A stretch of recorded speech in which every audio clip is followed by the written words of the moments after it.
Hello বন্ধুরা, আবার এসে গেছি নতুন একটা রেসিপি নিয়ে। দেখো এখানে হেলে শাক নিয়ে এসেছি, 2 আঁটি থুরি শাপলা নিয়ে এসেছি। এটাকে এখন ভালো করে একদম ছাল ছাড়িয়ে নেবো। ছাল ছাড়িয়ে ঠিক এইভাবে দেখো ছাল ছাড়িয়ে নেবো।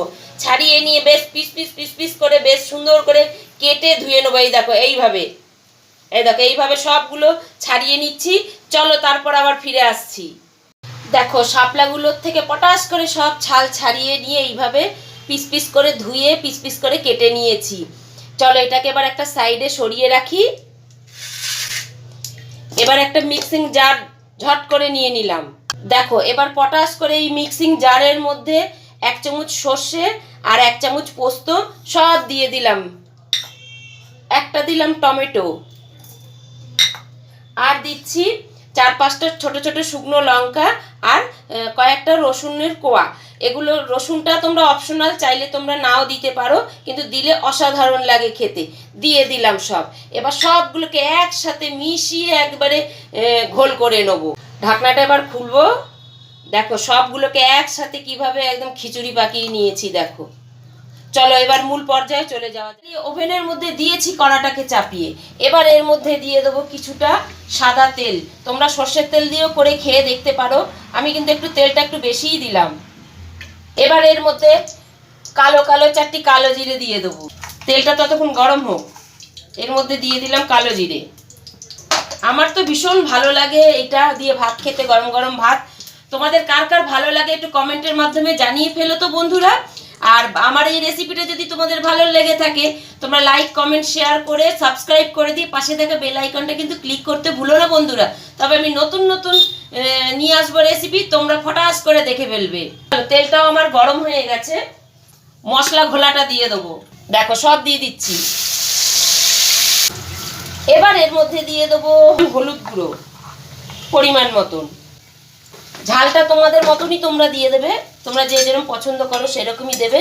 ভালো করে একটু মশলাটা ভেজে নেবো। এর মধ্যে কিন্তু আর জল ঢল দেবো না। তোমরা তো সবাই জানো যে শাপলা দিয়েই এমনি জল বেরোয় কত। এবার দিয়ে দেবো এর মধ্যে স্বাদ মতন নুন। দিয়ে দিলাম স্বাদ মতন নুন। আর দেবো আরও একটা জিনিস, স্বাদ মতন চিনি, খুব অল্প পরিমাণে। এটা কিন্তু সম্পূর্ণ অপশনাল, তোমরা চাইলে নাও দিতে পারো। আমার ভালো লাগে আমি দিই।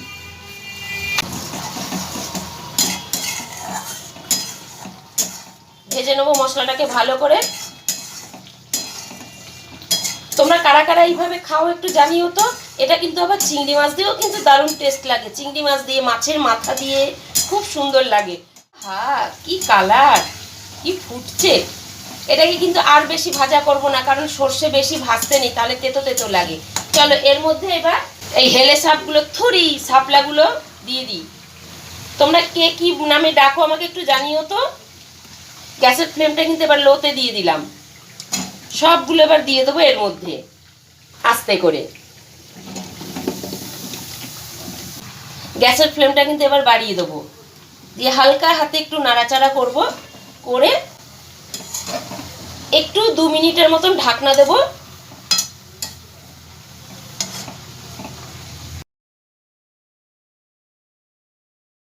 দশ মিনিট বাদে আবার ফিরে এসেছি। ঢাকনাটা এবার একবার খুলে দেখব।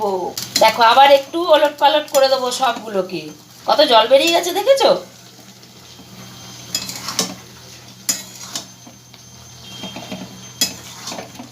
দেখো কত জল বেরিয়ে গেছে, এই দেখো। এগুলো তো অ্যাকচুয়ালি জলের মধ্যেই হয়, তোমরা সকলেই জানো। আরো আরেকবার ঢাকনা দিয়ে দেবো। তাহলে ঢাকনাটা আরেকবার খুলে দেখি। দেখো ফাইনালি আমার শাপলা কষা রেডি হয়ে গেছে। এবার আমি এর মধ্যে দিয়ে দেবো দুর্দান্ত একটা জিনিস। দেখো গন্ধ লেবু রস 1 চামচ আমি ওপর দিয়ে দিয়ে দিলাম। এটা কিন্তু অবশ্যই দেবে, তাহলে টক টক ঝাল ঝাল মিষ্টি মিষ্টি হবে, খেতে খুব ভালো লাগবে গরম ভাতের সঙ্গে। চলো ফাইনালি আমার রেডি হয়ে গেছে শাপলা কষা। আজকের মতন এইটুকুনি থাক বন্ধুরা, টাটা।